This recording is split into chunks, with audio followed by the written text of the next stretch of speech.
Polisi telah menetapkan mantan Jaksa Agung Muda Tindak Pidana Khusus Jampitsus Kejaksaan Agung Febri Adriansyah sebagai tersangka kasus korupsi dan tindak pidana pencucian uang dalam penanganan kasus Asabri, Batubara PLN, dan Krakatau Steel.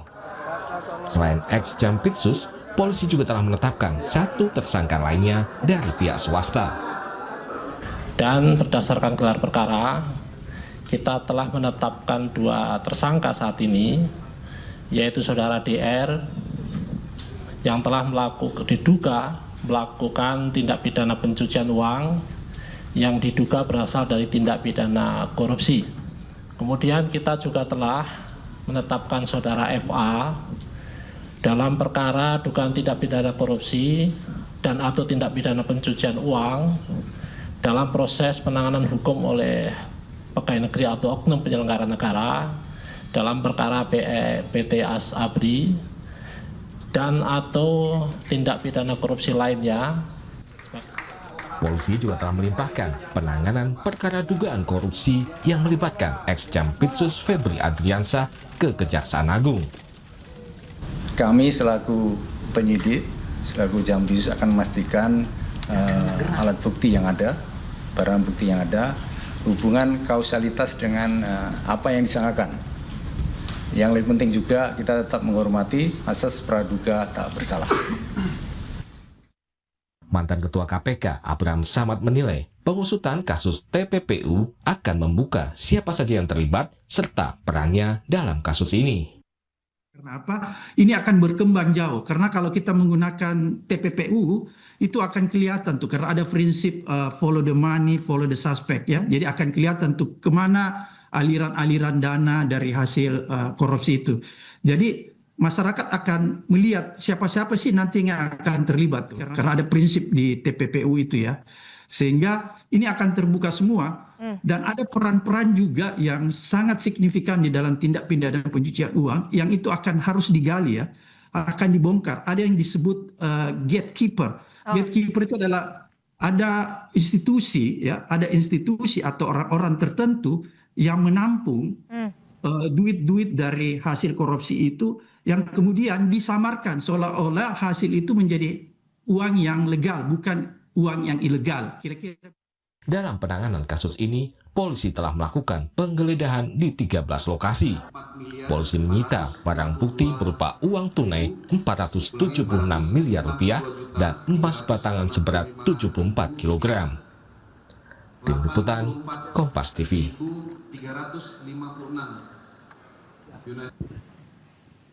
Lalu bagaimana Kejaksaan Agung harus mengusut kasus dugaan korupsi dan tindak pidana pencucian uang ex-Jampitsus Febri Adriansyah? Kita akan ulas bersama Kepala PPATK periode 2011-2016 M. Yusuf dan Wakil Ketua KPK periode 2015-2019 Saud Situmorang. Selamat malam Pak Yusuf dan Pak Saud. Selamat malam Mas Adi. Ya, saya ke Pak Saud dulu. Pak Saud, kalau dari penanganan perkara tindak pidana pencucian uang ataupun juga tindak pidana korupsi misalnya, ini memang domainnya ada di Kejaksaan Agung. Tapi bagaimana menurut pandangan Anda Kejaksaan Agung harus mengusut kasus TPPU yang melibatkan ex-Jampitsus ini?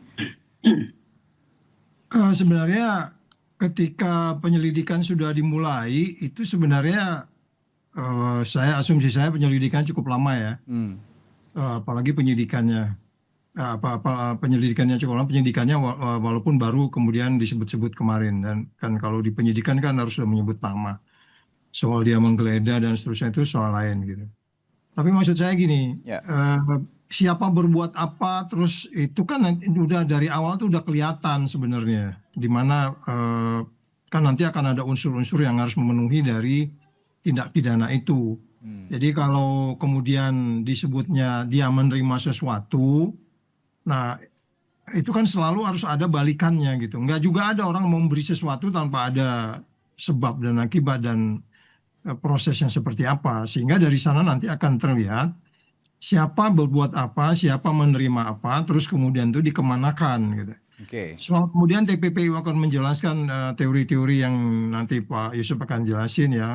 Tentu beliau lebih familiar di situ, mulai dari penempatan, terus layering, placement dan seterusnya. Itu sesuatu yang sangat common sense di dalam tindak pidana korupsi. Apakah kemudian nanti akan disebut dulu predicate crime-nya atau kemudian menyebut tindak pidana pencucian uangnya, itu soal strategi saja. Tapi yang paling penting peristiwa pidana itu sudah terjadi melibatkan yang bersangkutan, perbuatannya sudah jelas, peristiwa pidananya ada. Yang menurut saya sebenarnya saya sih lebih tertarik membahas itu tiga-tiganya itu kan swasta, apa itu BUMN tuh, Ya, atau betul. bisnis lah katakan. Nah, kalau kita bicara bisnis, ini sebenarnya kasus ini yang harus segera cepat sebenarnya diselesaikan. Karena ini menyangkut hari ini kan kita turun gitu. Kompetitif daya saing kita kan turun dari 40 ke 78. Ini nanti ini kalau nggak ditangkapi dengan baik, daya saing kita akan turun dan urutannya adalah investasi gitu. Ini yang menurut saya sudah cepat aja, ini udah jelas kok, ini unsur-unsurnya jelas, siapa berbuat apa, kemana uangnya. Jadi jangan ada cerita-cerita Komisi 3, Pak. Komisi 3 itu kan kita juga pertanyakan, apa sih kerjanya dia? Kalau hanya helikopter view saja ya, yang lihat hutan, nggak tahu di dalam hutan itu banyak ular-ular, ya percuma aja gitu. Jadi maksud saya meminta semua kita nih, terlebih media, supaya fokus ke daya saing kita gitu. Kalau peristiwa pidananya udah itu urusan penegak hukum, kalau mereka lambat kita gebukin gitu ya. Tetapi yang paling penting menyelamatkan negeri, yang kemudian melibatkan banyak ketidakpastian, karena melibatkan juga beberapa orang yang disebut-sebut tadi, Abraham Samad, gatekeeper segala macam, orang membantu itu dan seterusnya.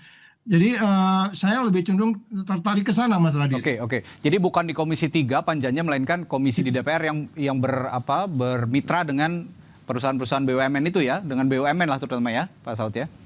Ya, jadi semua kita yang punya relevansi dengan kondisi ini harus melihat. Jadi tidak hanya dari pandangan hukumnya, karena ini kan awalnya bisnis. Ya. Bisnis yang tidak dilaksanakan dengan kompetitif lari ke persoalan jadi ranahnya hukum gitu. Jadi sama, nanti kita penjarain tapi perilakunya tetap di BUMN yang sama aja, kita akan mengalami yang sama. Dan ini tidak akan merupakan peristiwa yang terakhir di tahun ini gitu, Mas Radit. Oke, baik. Bicara soal asal-usul aliran dana, saya ke Pak Yusuf. Bagaimana sebenarnya Pak Yusuf, PPATK sekarang seharusnya terlibat dalam kasus ini, terutama dalam menganalisis laporan transaksi keuangan mencurigakan atau LTKM, Pak Yusuf? Baik, terima kasih Mas Radit. Ya. Sebenarnya kalau kita mau jujur, sejak 2012 sudah ada ketentuan. Jadi di samping lembaga jasa keuangan, juga pedagang emas berlian, car dealer, developer, pedagang barang antik, wajib melapor ke PPATK manakala ada transaksi yang nilai 500 juta ke atas.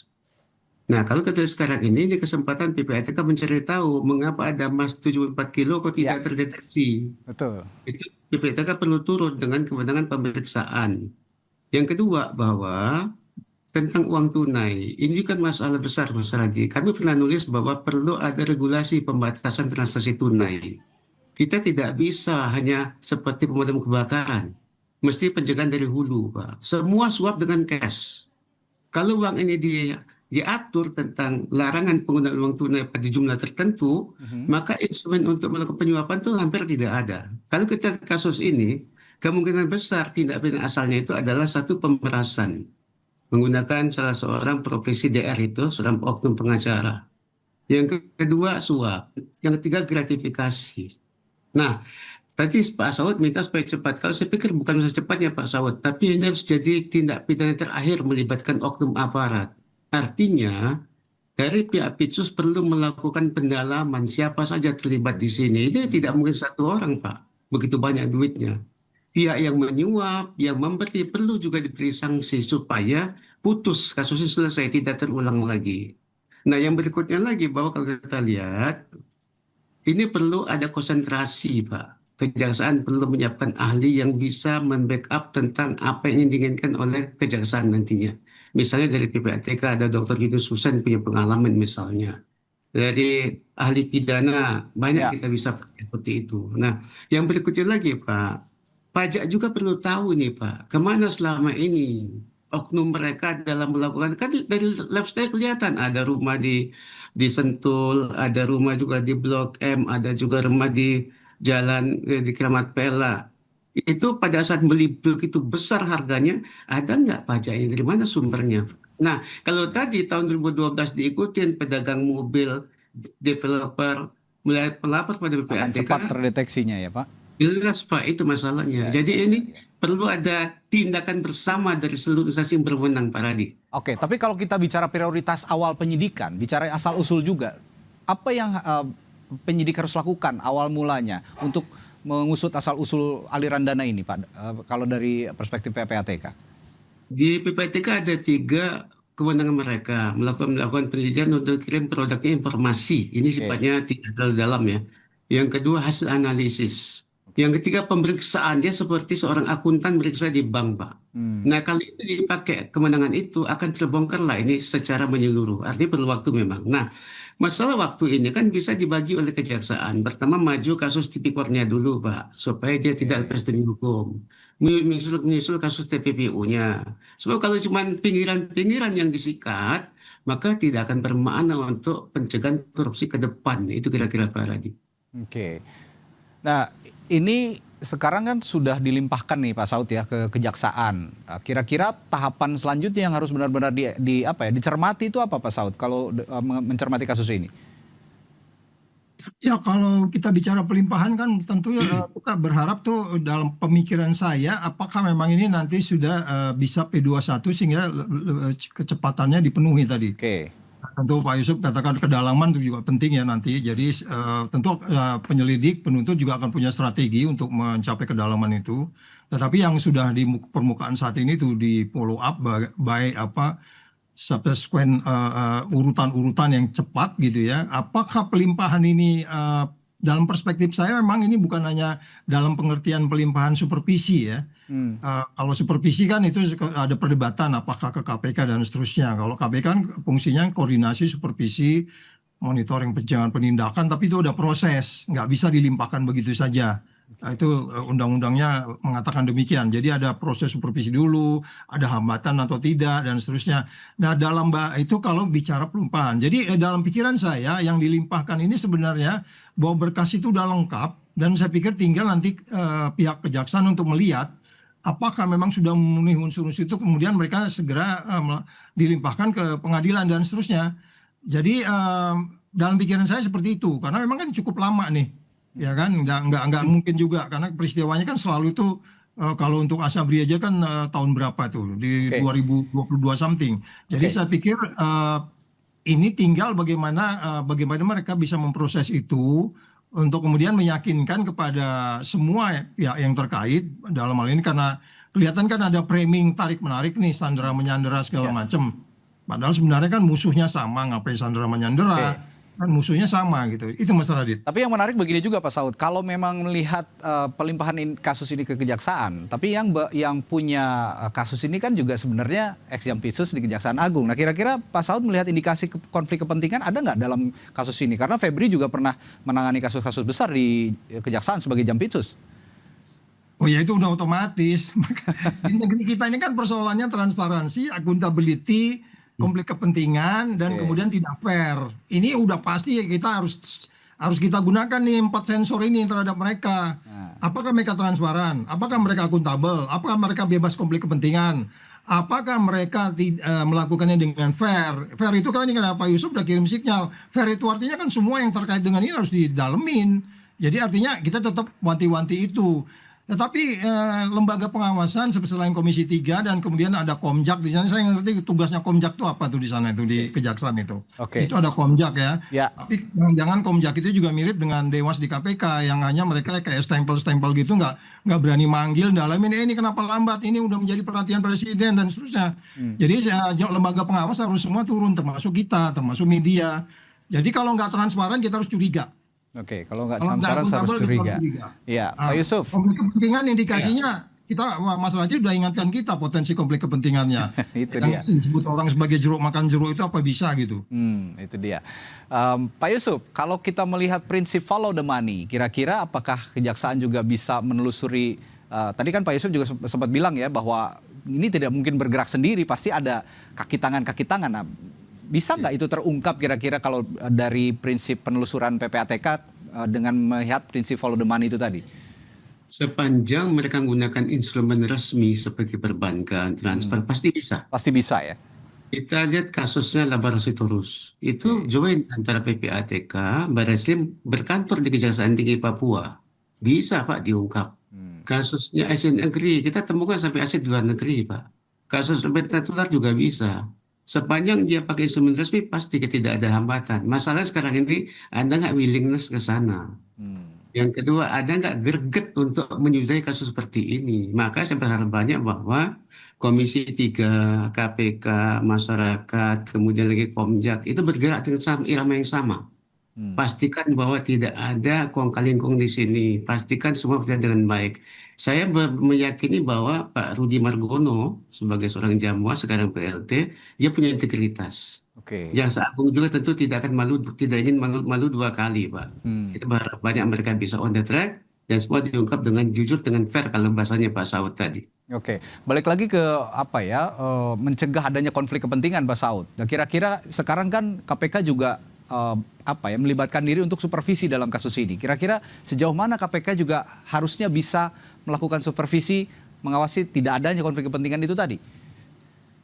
Ya, kemarin kan disebut-sebut mereka hadir ya, tapi mungkin mereka tidak hadir di permukaan. Betul. Tetapi yang menjadi masalah sekarang ini adalah ketiga institusi yang memberantas korupsi ini dengan quote and quote musuhnya sama dan presidennya satu gitu. Kalau dia memang mengirim strong signal yang cukup kuat kepada tiga institusi ini, apa yang kita sebut sebagai menimbulkan kembali kepercayaan dunia bisnis di dalam negeri dan luar negeri ini menjadi lebih penting. Jadi kalau kita katakan supervisi itu nanti dilakukan dengan baik, by definition kan sebenarnya selalunya gini loh. Kalau penegak hukum sudah mulai melakukan penyelidikan, ya itu memang ada yang namanya SPDP online. Itu semuanya itu mereka lakukan. Siapa aja, baik kepolisian, kejaksaan, itu di periode yang sebelumnya, saya nggak tahu saat ini seperti apa, apakah SPDP online itu jalan. Nanti begitu masuk ke KPK bahwa ada sudah mulai SPDP, ya surat perintah dimulainya penyelidikan dan seterusnya. Nanti di situ akan kita bisa lihat ini maju nggak sih gitu. Jadi nanti akan kalau umpamanya sinyal tidak menunjukkan ada kemajuan, ya KPK diminta dia punya kewajiban karena dia punya tugas di undang-undang itu koordinasi, supervisi, monitoring, pencegahan penindakan yang memungkinkan KPK untuk melototi kasus ini bila perlu 24 jam gitu. Bahasa sederhananya gitu. Karena online itu kan 24 jam. Ya, jadi artinya tinggal bagaimana passion orang-orang di KPK saat ini memahami bahwa ini menjadi prioritas presiden yang kemudian bisa melihat ini menjadi lebih prudent. Of course kita harus lebih hati-hati, praduga tidak bersalah dan asas-asas hukum yang lain itu sudah harus dijalanin. Itu by definition harus seperti itu. Hukum tidak boleh dendam, membenci orang, atau kita mencurigai jeruk makan jeruk. Itu kan semuanya harus dijelaskan dengan apa yang kita sebut sebagai strategi. Nah kalau hanya plain saja begitu, ya kita tunggu nanti tiba-tiba mendadak kita baru sadar, kok lama ya kasus ini. Ya harus proaktif. Ya, Komjaknya juga proaktif. Udah sampai di mana? Sudah simak apa? Kan gitu. Kira-kira gitu Mas Radit. Oke, Pak Yusuf, kira-kira Anda juga kan pernah menduduki posisi jaksa ya dulu ya, kalau saya tidak salah. Nah, kalau dalam kasus TPPU semacam ini, untuk melimpahkannya ke meja pengadilan, serumit apa kalau dari kasusnya Febri ini? Saya melihat tidak rumit. Tidak rumit ya? Tidak rumit, ini simpel sekali. Sudah ada barang bukti, sudah label saksi diperiksa. Makanya tadi harusnya bisa cepat gitu ya Pak ya? Jadi mungkin perlu ada skala prioritas. FA-nya duluan mungkin. Yang kedua baru kita sisir siapa yang terlibat semua. Ada pasal 55, lalu sekarang pasal 20 KUHP baru, pasal 21 orang yang bantu. Kemudian ada pihak-pihak yang menikmati di pasal 5 atau pasal 67. Korupsi undang-undang TPP yang diabsorb dalam KUHP. Ya. Tidak disulit Pak, ini sederhana sekali. Cuman masalahnya mungkin karena banyak asetnya orang terbelalak. Lebih susah kasus Nadiem sebenarnya ini. Oke. Nah, tapi kendalanya sepertinya saya tidak paham betul, tapi posisi saat ini saya melihat ex Jampitsus ini juga kan seorang jaksa, nanti yang akan menuntutnya juga seorang jaksa, which is itu mungkin saja juniornya ex Jampitsus ini, juniornya Pak Febri. Gimana kondisi seperti ini bisa ditanggulangi sebenarnya di institusi kejaksaan? Sederhana, satu ada perintah tegas dari Jaksa Agung. Misalnya zero tolerance. Oke. Yang kedua, timnya diawasi dan bahasa Pak Asos transparan. Dari Jamwas ikut monitoring bila perlu setiap pekan. Expose mereka diundang. KPK juga diundang, Komjak diundang, Pak. Jadi kalau semua mereka dari willingness untuk memberantas korupsi, tidak ada yang sulit. Kalau tidak ada agenda tersembunyi, tidak ada yang sulit. Itu sulit. Kalau bahasa PPATK, kalau bersih kenapa risih, Pak? Itu aja masalahnya. Oke, baik. Saya terakhir ke Pak Saud. Pak Saud, rekomendasi Anda sendiri dari Anda sebagai orang yang pernah duduk juga di KPK dan melakukan penyidikan, terutama untuk kasus TPPU. Seberapa efektif sebenarnya instrumen TPPU ini bisa merampas aset seperti emas, uang yang miliaran disita? Apakah bisa dilakukan juga kira-kira Kejagung ini agar aset tersebut benar-benar dikembalikan ke negara, bukan hanya disita sementara gitu, Pak Saud? Ya, nanti kan semua akan ada sistem yang mengikutinya. Tentu kalau sudah inkrah nanti tentu itu proses-proses berikutnya itu menjadi lebih simpel. Yang paling penting adalah bahwa kita bisa meyakinkan siapa berbuat apa peranannya, siapa saja bekerja di situ, bagaimana peristiwa pidana itu bisa terjadi. Ya kan, kita juga nggak mau abuse dalam pengertian gini loh. Ini kan yang di tangan ini banyak case-nya. Uang yang di lemari itu apa memang cuma case 3 ini aja? Kan kita tadi udah bicara untuk bagaimana bisa menciptakan kepastian. Sehingga kemudian kita berharap juga munculnya whistleblower baru untuk menjelaskan kepada publik bahwa ada masalah yang cukup pelik di sini. Kalau soal nanti mengembalikannya ke negara itu kan tinggal nanti bagaimana kalau itu pasal 2 tentu ada perhitungannya. Kalau pasal 5 dan pasal 12 kaitan gratifikasi atau pemerasan itu lebih gampang, siapa memberi apa, bagaimana modusnya. Kan harus dibahas nanti lebih jelas kenapa sampai orang memberi gitu. Ya. Terus apa balikannya? Itu yang mungkin lebih clear. Kalau angka tadi itu relatif. Kita juga Pak Yusuf kan udah ingatkan, angka itu bisa 1, 2, 3. Kalau didiamin bisa 100 kilo emas di situ gitu. Kalau dicegah dari awal bisa cuma 1 kilo gitu. Jadi kan kita mau melihatnya ke depan ini adalah bagaimana ini menjadi sesuatu yang dipastikan tidak akan terjadi lagi dan membawa efek jerak. Makanya kemarin kan orang bilang harus dihukum mati karena penegak hukum, ekonomi lagi sulit, dikenakan pasal 2 memungkinkan dalam keadaan tertentu dihukum mati dan seterusnya. Tetapi saya katakan kembali, apakah ini nanti semua akan sustain? Persoalannya kan kita udah sering ngalamin kayak gini Mas Radit. Sering sekali. Masuk kasus baru, sama dengan OTT, hampir setiap hari ada gitu loh. Tapi kan nggak ada perubahan. Kita nggak bisa ngirim sinyal kepada semua pemerintah, kepala daerah, stop korupsi sekarang juga gitu. Jadi saya khawatir rakyat akan skeptik. Ya udahlah, yang nggak ada kaitannya jeruk makan jeruk aja begitu, apalagi ini ada kaitan jeruk makan jeruk. Jadi ini yang menurut saya semua kita, terlebih presidennya, mengamati ini kalau memang mau selesai nanti di pemerintahannya dengan baik. 5 tahun, beberapa tahun yang akan datang. Jadi jangan dibiarkan kepada kita saja, atau penyidik saja dan penuntut, atau hakim dan seterusnya.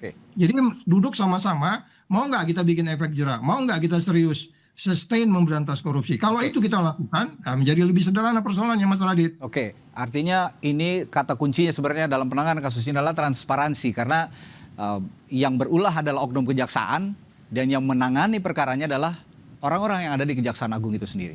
Baik, terima kasih Kepala PPATK 2011-2016 M. Yusuf dan Wakil Ketua KPK periode 2015-2019 Saud Situmorang telah berbagi perspektif tadi sampai Indonesia Malam. Selamat malam, sampai jumpa lagi Bapak.